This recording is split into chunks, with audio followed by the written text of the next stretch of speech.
Hello everyone, কেমন আছো? আর আজকে তো সরস্বতী পুজো। সবাইকে সরস্বতী পুজোর অনেক অনেক শুভেচ্ছা। আর আমাদের এখানে তো সরস্বতী পুজোর কোনো ছুটি নেই, তো যথারীতি আমি অফিস গেছিলাম একটা হলুদ শাড়ি পরে। তো এখন 5টা 10 বাজে, এখন অফিস থেকে বাড়ি ফিরলাম। এখন আমি করব সরস্বতী পুজো। আমার বাড়িতেই মা আছে, তো এখন ওগুলো ফ্রেশ হয়ে আবার একটা ভালো শাড়ি পরে গোছাবো আর পুজো করব।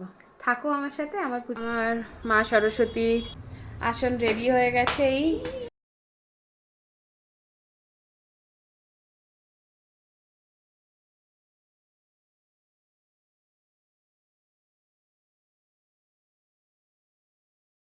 হয়ে গেল, ব্যাস।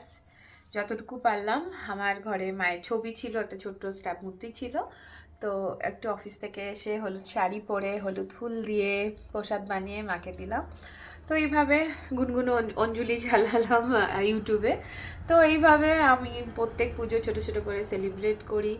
আর গুনগুন তো বড় হচ্ছে, ওকে সব পুজো আচ্চাগুলো শেখাই, যাতে বাঙালি, নিজে বাঙালি, বাংলায় না থেকেও যাতে আমাদের কালচারটা ও ক্যারি করতে পারে, যেন ওকে মোটামুটি সব শেখায়। ও যতটুকু শিখছে শিখুক, তারপরে বড় হলে তো মনে পড়বে ওর।